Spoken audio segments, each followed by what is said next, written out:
Tamil Nadu assembly ఎన్నికల ఫలితాలు వెలువడే కొద్దీ ఆసక్తికరమైనటువంటి అంశాలు బయటపడుతున్నాయి. ముఖ్యంగా ఎగ్జిట్ పోల్స్ అంచనాలకు దాటుకొని ఎగ్జిట్ పోల్స్ అంచనాలకు భిన్నంగా టీవీకే పార్టీ విజయం దిశగా దూసుకుపోతుంది. ముఖ్యంగా తొలిసారి పార్టీ స్థాపించిన వెంటనే ఎన్నికల బరిలో దిగి తానేంటో నిరూపించుకున్నటువంటి పరిస్థితి టీవీకే అధినేత విజయ్. సో ఈ నేపథ్యంలో తమిళనాడులో టీవీకే పార్టీ ఆధిపత్యానికి టీవీకే పార్టీ విజయానికి కారణమైనటువంటి అంశాలపై మాట్లాడేందుకు మనతో జాయిన్ అవుతున్నారు ప్రముఖ విశ్లేషకులు ఇంద్రనీల్ రెడ్డి గారు. సో నమస్తే. నమస్తే సార్. ఏంటి సార్, టీవీకే పార్టీ తమిళనాడు రెండు చాలా చర్చనీయాంశమైనటువంటి అంశాలుగా మారాయి. ఇవాళ ఈ మొత్తానికి కౌంటింగ్ ఫలితాలు వెలువడే కొద్దీ ఫస్ట్ స్టార్టింగ్ నుంచి టీవీకే పార్టీ లీడ్లో కనిపిస్తుంది. ఎక్కడ ఏ రౌండ్లోనూ వాళ్ళ లీడ్ అనేది తగ్గిన పరిస్థితి లేదు. దాదాపుగా ఇంకా మ్యాజిక్ ఫిగర్కి దగ్గరలో ఆ పార్టీ ఉంది. ఎలా చూడాలి ఈ విజయాన్ని? ఎవరు ఊహించని విజయం ఇది. ఎప్పుడు కూడా మీరు ఒకటి నోటీస్ చేశారో లేదో, గతంలో కూడా తమిళనాడు ఓటర్ల పల్స్ పట్టుకోవడం చాలా కష్టం. Every time exit polls wrong అవుతూనే ఉంటాయి తమిళనాడు విషయంలో. కాకపోతే అనూహ్యంగా ఈసారి అన్ని సర్వే సంస్థలు కూడా 12%, 15%, మ్యాక్సిమం 18, 20 ఇట్లా ఓటింగ్ పర్సెంట్ చెప్పి ఓ 18 సీట్లు 20 సీట్లు గెలుస్తారనే విధంగానే చెప్పారు. ఒక మై యాక్సిస్ ఇండియా వాళ్ళు మాత్రం టీవీకే అన్నారు. కానీ వాళ్ళది కూడా ఏమైంది, డిఎంకే టీవీకే ఈ రెండు పోటీ పడితే టీవీకే ఎడ్జ్ ఉండిద్దని చెప్పారు. సో అన్నా డిఎంకేకి 20 సీట్లు కూడా రావని ఇచ్చారు వాళ్ళు కూడా. కానీ అనూహ్యంగా అన్నా డిఎంకే తన సీట్లు తను హోల్డ్ చేసుకోగలగడం, అంటే 2021లో 75 సీట్లు వస్తే కొత్తగా వచ్చిన పార్టీ 100 సీట్లు వచ్చిన తర్వాత కూడా 60 సీట్లు వాళ్ళ సీట్లు వాళ్ళు కాపాడుకోగలగటం, ఇవన్నీ కూడా ఏంటంటే ఏ సర్వే సంస్థ కూడా పల్సును కరెక్ట్గా పట్టుకోగలిగింది అనేది చూడాలి మనం.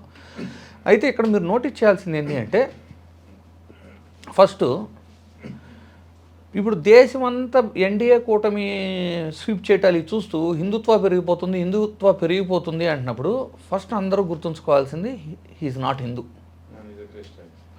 నెక్స్ట్, బూత్ లెవెల్ కమిటీలు, బూత్ స్థాయి పార్టీ నిర్మాణం కూడా పూర్తి కాని పార్టీ. 3, పోటీ చేసిన అభ్యర్థులు కూడా అందరికీ సుపరిచితులో ఫేమో ఉన్నవాళ్ళు కాదు. 4, ఆల్రెడీ అధికారాన్ని అనుభవించో పార్టీ స్టార్ట్ చేసి 10 ఏళ్ళు అయిపోయో 5 ఏళ్ళు అయిపోయో పార్టీకి ఫండ్స్ భారీగా ఉన్న పరిస్థితి లేదు. వీటిని మించి మీరు నోటీస్ చేస్తే డిఎంకే 2 తరంలో అధికారంలో ఉండి డిఎంకే మీద ప్రజా వ్యతిరేకత ఏమన్నా ఉన్నా కూడా దాన్ని క్యాష్ చేసుకునే పరిస్థితుల్లో అన్నా డిఎంకే లేదు. అన్నా డిఎంకేలో ఉన్న సంక్షోభాలు వీటిని క్యాష్ చేసుకునే రైట్ టైంలో టీవీకే పార్టీ పెట్టి ఎలక్షన్కి రావటం. ఇక్కడ మీరు ఇంకోటి కూడా నోటీస్ చేయాలి. మనం మీడియాలో వచ్చిన కథనాలు కానీ మీరు నోటీస్ చేస్తే బీజేపీ అవ్వచ్చు, అన్నా డిఎంకే అవ్వచ్చు, పొత్తులోకి రావాలని చాలా ప్రెజరైజ్ చేసినట్టు మనం చూసాం. అవును, టీవీకే పార్టీ మీద ఆ విషయంలో ఒత్తిడి చాలా. డిప్యూటీ సీఎం ఇస్తాము, వచ్చి పొత్తు పెట్టుకోమని.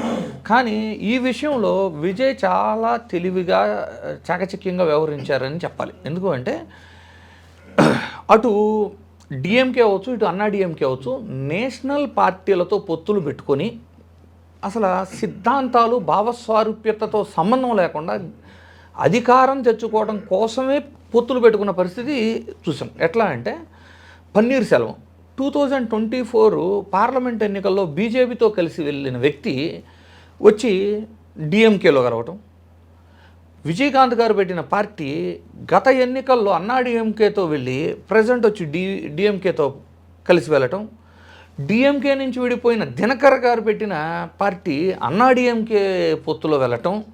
అంటే ఈవెన్ 2024 పార్లమెంట్ ఎన్నికల్లో విడిపోయి పోటీ చేసిన బీజేపీ మరియు అన్నా డిఎంకే మళ్ళీ కలవటం. అంటే సిద్ధాంతాలు భావస్వారూప్యతతో సంబంధం లేకుండా అధికారం కోసమే అనైతికమైన పొత్తులు పెట్టుకుంటున్న తరుణంలో ఆల్రెడీ అన్నా డిఎంకేలో సీఎం అభ్యర్థి ఎవరు అనే అంత ఫేస్ వాల్యూ లేని సంక్షోభం ఎదుర్కొంటున్న సమయంలో దాన్ని క్యాష్ చేసుకునే విధంగా టీవీకే పార్టీ పెట్టడం అనేది రైట్ థింగ్ అంటాను. దీన్ని కానీ మీరు ఏపీ రాజకీయాలతో కానీ మీరు కంపేర్ చేసి చూసుకుంటే 2009లో పీఆర్పీ పెట్టారు. అదే పీఆర్పీ 2014లో వస్తే ఒక ఆల్టర్నేటివ్ కొత్త పార్టీ కింద 200% విభజిత ఆంధ్రప్రదేశ్లో డెఫినెట్లీ విజయం సాధించగలిగారు. అట్ సేమ్ టైం ఇంకోటి ఏంటంటే 2009లో పెట్టిన ఆ పార్టీ గణనీయమైన ఓట్లను అయితే సాధించగలిగింది. దాన్ని 2014 వరకు కాంగ్రెస్లో విలీనం చేయకుండా కొనసాగించగలిగినా కూడా అధికారంలోకి వచ్చేవాళ్ళు. తమిళనాడులో ఒక ఫీలింగ్ మీరు నోటీస్ చేశారా? ఎన్ని పార్టీలు ఉన్నా అన్ని ద్రవిడ అనే పదం వేసుకొని పోటీ చేస్తాయి, ద్రవిడ పార్టీలు అని. అన్నాడీఎంకే తీసుకున్నా, డిఎంకే తీసుకున్నా. కానీ ద్రవిడని దాటి తమిళ భాషని తన పార్టీ పేరులో పెట్టుకుని ద్రవిడ ఫీలింగ్ని తీసుకున్నారు ఆయన. మీరు తమిళనాడులో ఉన్న తమిళ భాష మీద ఉన్న ప్రేమ ఎలాంటిది అంటే 2011 సెన్సెస్లో మాతృభాషగా 42 లక్షల మంది తమిళ ఓటర్లు తెలుగువారు ఉన్నారు. మాతృభాషగా తెలుగుని ఎంచుకున్న వాళ్ళు 42 లక్షల మంది. ఎప్పుడు 2011 సెన్సెస్లో. కానీ వాళ్ళందరూ తమిళే మాట్లాడతారు. అక్కడ ఉన్న ముస్లిమ్స్ సైతం తమిళే మాట్లాడతారు. మీకు ఖురాను, బైబిల్, భగవద్గీత ఏది తీసుకున్నా కూడా తమిళ్లోనే చేస్తారు. అవన్నీ సాంస్క్రిట్లో చేయటాలు ఇలా ఉండవు. సో అంటే వాళ్ళకి ఆ భాష మీద ఉన్న అమితమైన ప్రేమ. అంటే మీకు నేషనల్ హైవేల మీద కూడా తమిళ్ ఆర్ ఇంగ్లీష్ యాక్సెప్ట్ చేస్తాం, హిందీ యాక్సెప్ట్ చేయమని పోరాటాలు చేసిన రాష్ట్రం అది. సో అక్కడ ఏమైంది అంటే జాతీయ పార్టీలతో పొత్తులు పెట్టుకుంటున్న పార్టీలతో కంపేర్ చేస్తే ఇండివిజువల్గా ఒక ప్రాంతీయ పార్టీగా తమిళ వాదంతో ముందుకు వచ్చాడు కాబట్టి సక్సెస్ అయ్యాడు. First thing. రెండోది ఏంటి అంటే మీరు బాగా నోటీస్ చేయాల్సింది, అతను పార్టీ పెట్టి ఈరోజు వరకు వ్యక్తిగత దోషణలు ఎక్కడా చేయలేదు. అంటే మితిమీరి ఆరోపణలు చేయటం, విమర్శించటం, వ్యక్తిగత విమర్శలు చేయటం అలాంటి, అంటే మన ఆంధ్ర రాష్ట్రంలో తీసుకుంటే అలాంటివి చాలా జరిగినాయి. అలా వ్యక్తిగత దోషణలు చేయకపోవడం అది కూడా తనకు పాజిటివ్ అయింది. అంటే ఒక ఆల్టర్నేటివ్ పార్టీ ఆర్ గవర్నమెంట్ను మనం కోరుకునే పరిస్థితులు కనపడుతున్నప్పుడు వచ్చే వ్యక్తి యొక్క స్వభావం, క్యారెక్టర్ను కూడా చూస్తారు అక్కడ. ఎట్ సేమ్ టైము ఒక కరూర్ ఇన్సిడెంట్ అవ్వచ్చు, అది ఎలక్షన్ల టైంలోనే భార్యతో విడాకుల అంశం అవ్వచ్చు, వీటన్నిటినీ కూడా తమిళ ప్రజలు పరిగణలోకి తీసుకోలేదని భావించాలి రిజల్ట్స్ చూసిన తర్వాత. ఎట్ సేమ్ టైం ఏంటి అంటే ఒకటి మాత్రం తమిళ వాళ్ళు చాలా తెలివైన వాళ్ళు అని మనం మాట్లాడుకుంటున్నాం కానివ్వండి, ఇప్పటికీ రియల్ హీరోలు మాకు లేరు, రియల్ హీరోలే మాకు దిక్కు అనే స్థాయిలోనే మీరు ఎన్ని పార్టీలు కొత్తగా వచ్చినా అందరూ సినిమా బ్యాక్గ్రౌండే కదా. సీమన్ సినిమా బ్యాక్గ్రౌండే, విజయకాంత్ సినిమా బ్యాక్గ్రౌండే, ఇప్పుడున్న డిఎంకే సినిమా బ్యాక్గ్రౌండే, అన్నా డిఎంకే సినిమా బ్యాక్గ్రౌండే.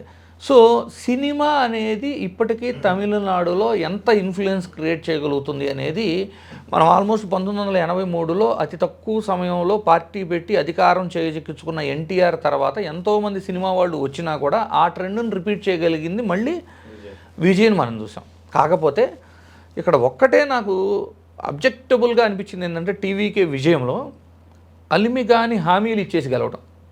అంటే గెలవటం కోసం మేనిఫెస్టో ఈరోజు ఎంత ఇంపార్టెంట్ రోల్ క్రియేట్ చేస్తుంది అంటే మీరు టీవీకే మేనిఫెస్టో కానీ చూసారనుకోండి, ఫస్ట్ ఏమంటారు ఒక హంటు లాంటిది ఏంది,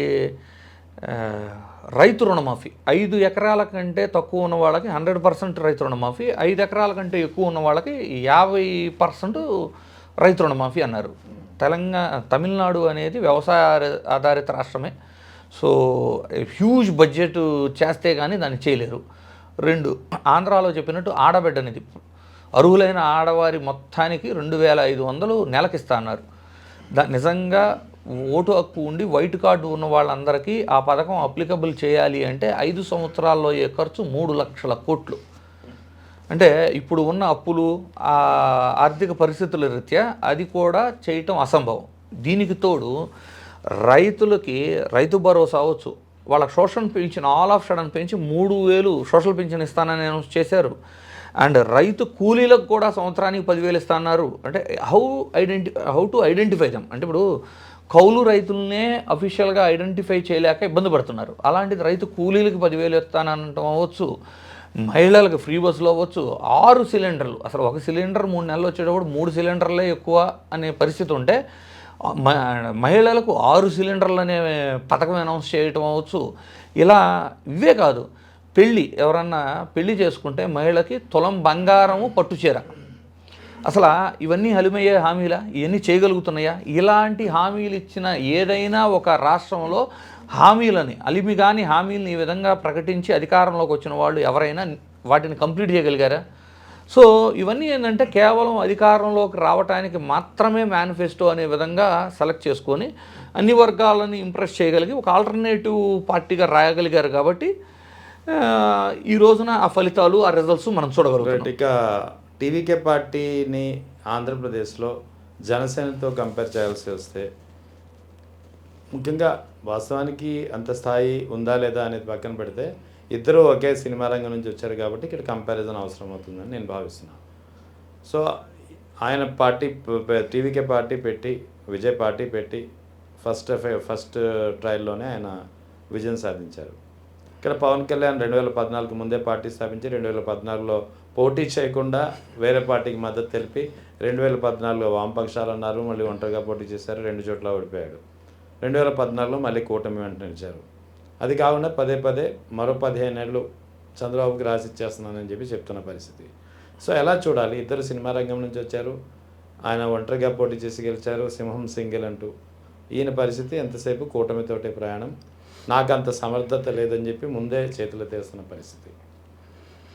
మీరు ప్రధానంగా తీసుకుంటే ఇద్దరు సినిమా రంగం నుంచి వచ్చారు అనేది కరెక్టే.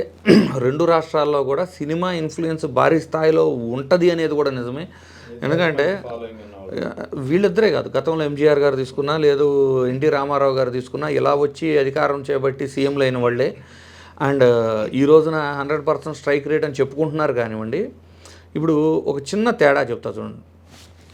టీవీకే విజయ్ గారు మొట్టమొదటిసారి పార్టీ పెట్టగానే ఏ విధంగా అయితే పవన్ కళ్యాణ్ గారిని టీడీపీ వాళ్ళు పోటీలో చేయకుండా మద్దతు అడిగారో, లేదు అలయన్స్లో వెళ్ళే విధంగా 2024లో ఒప్పించుకోగలిగారు, ఆ విధంగా విజయ్ గారిని కూడా ఇన్ఫ్లుయెన్స్ చేశారు. కానీ విజయ్ గారు నా సిద్ధాంతాలు వేరు, నా పార్టీ భావజాలం వేరు అని నిరూపించుకున్నారు. అండ్ ఒంటరిగా పోటీ చేశారు. ఒంటరిగా పోటీ చేయటం అనేది గొప్ప విషయం కాదు, కానీ సిద్ధాంతాలు కలవనప్పుడు, భావస్వారూప్యత కలవనప్పుడు పార్టీలతో పొత్తు పెట్టుకుంటే రిజల్ట్స్ వేరుగా ఉంటాయి. 2, ఇప్పుడు పవన్ కళ్యాణ్ గారి విషయం తీసుకుంటే 2014లో పోటీ చేసే అంటే పార్టీ పెట్టినప్పుడు, రాష్ట్రం విడిపోయినప్పుడు ఒక కొత్త ఆల్టర్నేటివ్గా ఎమర్జ్ అయ్యే అవకాశం ఉంది. ఆ రోజు సింగిల్ లార్జెస్ట్ పార్టీగా ఎమర్జ్ కాకపోయినా ఆ రోజు పోటీ చేస్తుంటే అతని అవసరం లేకుండా పార్టీ అంటే ప్రభుత్వం ఏర్పాటు చేసే పరిస్థితి అయితే లేదు అప్పుడు. అంటే అతను పోటీ చేసి 30 సీట్లు తెచ్చుకోగలిగిన ఆ రోజు 2014లో డెఫినెట్లీ అలయన్స్లో గవర్నమెంట్ ఫామ్ అవ్వాల్సి వచ్చేది.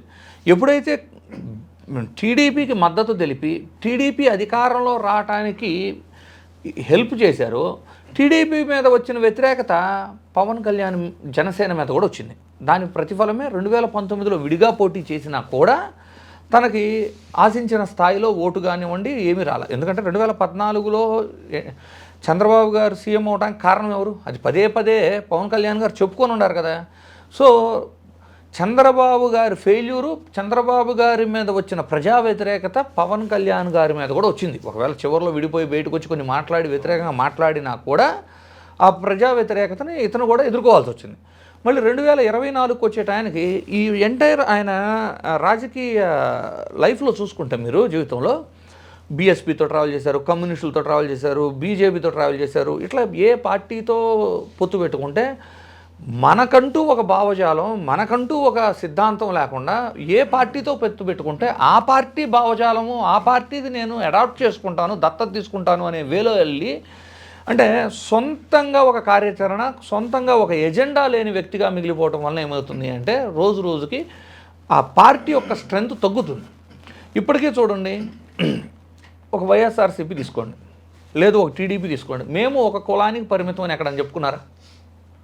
కానీ ఈయన పదే కాపు కులం ఓట్లని పోలరైజ్ చేసుకునే ప్రొసీజర్లో దే ఆర్ కన్ఫైనింగ్ దెమ్సెల్ఫ్, వారే కన్ఫైన్ చేసుకుంటున్నారు కాపు కులం వరకు. కానీ దాన్ని క్యాష్ చేసుకుంటుంది ఎవరు? ఆ ఓట్లను కన్సాలిడేట్ చేసుకొని కూటమికి ఓట్లు వేయించేలాగా కన్సాలిడేట్ చేసుకొని లబ్ధి పొందుతుందేమో టీడీపీ. కానీ రాబోయే రోజుల్లో కూడా ఒకవేళ బయటకు వచ్చి పోటీ చేసినా కూడా జనసేన పరిస్థితి ఎలా ఉంది అంటే, ఎన్నో రకాల పార్టీలతో పొత్తు పెట్టుకొని వాళ్ళ సిద్ధాంతాల కోసం పనిచేసి సొంత ఎజెండా సిద్ధాంతం లేకుండా ఉండిపోవటం వల్ల ఇప్పుడు బయటకు వచ్చి మళ్ళీ స్టార్ట్ చేసినా కూడా జీరో దగ్గర స్టార్ట్ చేసుకోవాల్సిన పరిస్థితి జనసేనకు ఉంది. ఆ పరిస్థితి టీవీకేకి లేదు. అందువలన చాలామంది ఇప్పుడు ఎలా మాట్లాడుతున్నారంటే, పవన్ కళ్యాణ్ గారి రాజకీయ ఆరంగేట్రము తర్వాత 2 టర్ములు ఆయన ఇన్ఫ్లుయెన్స్తో ఎన్డీఏ కూటమిని గెలిపించగలిగారు కాబట్టి 14లోను 24లో అది చూసి టీవీకే పార్టీ పెట్టారనే విధంగా కూడా కొన్ని ట్రోల్స్ మీమ్స్ చూస్తున్నాను. అది వాస్తవం కాదు. నిజంగా ఒక పార్టీ పెడితే ఆ పార్టీకి అంటూ self agenda, self commitment towards, అంటే మన భావజాలము, మన సిద్ధాంతాలు ఏంటి అనేది ఒకటి ఉండాలి. దానికి వాళ్ళు కన్ఫైన్ అవ్వాలి. ఆ సిద్ధాంతాలకి, ఆ భావ సారూప్యతకి కలిసి నడిచొచ్చే పార్టీలతో పొత్తు పెట్టుకోవాలి. కానీ కేవలం అంటే బీఎస్పీకి పొత్తు పెట్టుకుంటేనేమో జై భీమ్ అని అరవటం, ఇప్పుడు బీజేపీతో పొత్తు పెట్టుకుంటే ఆల్ ఆఫ్ సడన్ హిందుత్వ అంటాం. అదే టీవీకి ఏం తీసుకోండి, అధికారంలో ఉన్న డిఎంకేకి ఆయన ఫస్ట్ డే చెప్పింది చివరి డే వరకు, ఎలక్షన్ అయ్యే వరకు మెయింటైన్ చేశారు కదా. ఏమని? మా బద్ధ శత్రువు డిఎంకే, సిద్ధాంతపరంగా శత్రువు బీజేపీ. సో వాళ్ళతోనూ కలవలేదు, వీళ్ళతోనూ కలవలేదు. ఇప్పుడు మ్యాజిక్ ఫిగర్కి ఏదైనా షార్టేజ్ వచ్చినా ముందే చెప్పేస్తున్నాడు అతను. ఏమని? నేను అన్నా డిఎంకే సపోర్ట్ కూడా తీసుకోను, బీజేపీ సపోర్ట్ తీసుకోను, డిఎంకే సపోర్ట్ తీసుకోను అని చెప్తున్నాడు. మేబీ ఇంకా ఉన్నాయి కదా ఈ కమ్యూనిస్టు, కాంగ్రెస్, పిఎంకే ఇలాంటి పార్టీలు సపోర్ట్ తీసుకుంటారేమో ఇనిషియల్గా, లెట్స్ సీ. బట్ నేనేమంటున్నానంటే అతని కమిట్మెంట్ టువర్డ్స్ పార్టీ. అందరూ ఏం చెప్పినా, ఎగ్జిట్ పోల్స్ ఏం మాట్లాడినా అతను ఏం చేశాడు? ఆల్ ఆఫ్ సడన్ క్యాంపు రాజకీయం దాకా ఆలోచించాడు. అంటే అతను గట్టిగా నమ్మాడు గెలుస్తున్నాం. రైట్. ఇక దీనికి సంబంధించే సప్లిమెంటరీ ఇప్పుడు వచ్చే లోకల్ బాడీ ఎలక్షన్లో కావచ్చు, ఏపీలో, లేదా 2029 ఎలక్షన్ కావచ్చు. ఇప్పుడు టీవీకే పార్టీ కళ్ళ ముందు కనిపిస్తుంది. ఫస్ట్ ఎఫర్ట్లోనే ఆయన విజయం సాధించాడు. సో అది జనసేనానిపై కాపుల నుంచి కానీ లేదా జన సైనికుల నుంచి కానీ, అక్కడ తమిళనాడులో ఏం జరిగింది, ఇక్కడ ఎందుకు కాలేదు, ఎందుకంటే ఇప్పటికే కాస్త వ్యతిరేకత కనిపిస్తుంది కాపుల్లో కానీ జన సైనికుల్లో కానీ రకరకాల అంశాల్లో. సో ఇప్పుడు ఈ ఎపిసోడ్ తోటి కాపు సామాజిక వర్గం నుంచి కానీ జన సైనికుల నుంచి కానీ పవన్ కళ్యాణ్పై ఒత్తిడి పెరిగే అవకాశాలు ఉన్నాయంటారా? అవకాశాలు ఉండటం కాదు, పెరిగిపోయినాయి ఆల్రెడీ. ఈరోజే మీరు మీమ్స్ అంటే వాళ్ళ పార్టీ వాళ్ళే వ్యంగ్యంగా విమర్శిస్తూ సోషల్ మీడియాలో పోస్టులు పెట్టడం నేను చూసే ఆల్రెడీ. ఎందుకు అంటే అక్కడ విజయ్కి ఒక సినిమా స్టార్గా మాత్రమే గుర్తింపు ఉంది. ఒక ప్రభుత్వం మీద ఉన్న వ్యతిరేక ఓటుని పోలరైజ్ చేసుకోవడంలో, రైట్ టైంలో పార్టీ ఎస్టాబ్లిష్ చేసుకొని రావడంలో సక్సెస్ అయ్యాడు ఆయన. కానీ ఇక్కడేంటి, తన సొంత కుల బలమే అంత ఉంది. ఇక్కడ ఆంధ్రప్రదేశ్లో విజయ్కి లేని అడ్వాంటేజ్ ఇక్కడ ఉంది. విజయ్కి లేనిది విజయ్కి డబుల్ అడ్వాంటేజ్ పవన్ కళ్యాణ్ కూడా ఏంటంటే సొంత కుల సామాజిక వర్గపు ఓట్లు భారీ స్థాయిలో ఉండటము, నువ్వు సినిమా హీరో అయి ఉండటము, యువతలో క్రేజ్ ఉండటము, ఇన్ని అంశాలు ఉండి కూడా సొంతంగా పోటీ చేయకపోవటము. పైపెచ్చు ఏం చెప్తున్నారు, 15 సంవత్సరాలు అలాగే ట్రావెల్ చేద్దామని చెప్పటము, నాకు అనుభవం లేదు, నాకంటే అంటే చంద్రబాబు గారికి ఉన్న అనుభవం నాకు లేదు అని కేడర్ని కన్విన్స్ చేయాలని చూడటము, కష్టపడి పార్టీ గెలుపులో పాత్ర పోషించిన వాళ్ళు ఏదైనా ప్రశ్నిస్తే వాళ్ళని సస్పెండ్ చేయటం అవ్వచ్చు, కింది స్థాయి కార్యకర్తలు కావచ్చు, స్థానిక నాయకులు కావచ్చు, ఎలాంటి పనులు జరగకపోవటం అవ్వచ్చు. ఆల్రెడీ వ్యతిరేకత చాలా తారాస్థాయిలో ఉన్న సందర్భంలో పార్టీ పెట్టిన వెంటనే అధికారంలోకి వచ్చి సీఎంగా విజయ్ గారిని చూసిన తర్వాత డెఫినెట్లీ ఇది చాలా ప్రెజర్ ఉంటుంది. ఏది వైసీపీ నుంచో టీడీపీ నుంచి ఉండదు, సొంత క్యాడర్ నుంచి పొత్తులో ఉన్నా కూడా ఎక్కువ సీట్లు సీఎం షేరు. గతంలో ఇచ్చిన 21 సీట్లకు కాకుండా కనీసం 75, 100 సీట్లో పోటీ చేయడానికి అడగాల్సిన పరిస్థితి ఉంటుంది. నెక్స్ట్ సీఎం షేరింగ్ కూడా అడగాల్సి వస్తుంది. ఇవి అడగనప్పుడు ఈసారి ఇలాంటి రిజల్ట్స్ పక్క రాష్ట్రాల్లో చూసి పార్టీ పెట్టి 15 సంవత్సరాలు అవుతున్నా నీకు అంత దమ్ముగా నుంచునే క్యాడరు కులము ఉన్న తర్వాత కూడా ఆ వైపు దృష్టి సారించకపోతే మాత్రం డెఫినెట్లీ భారీ నష్టాన్ని ఫేస్ చేయాల్సి వస్తుంది.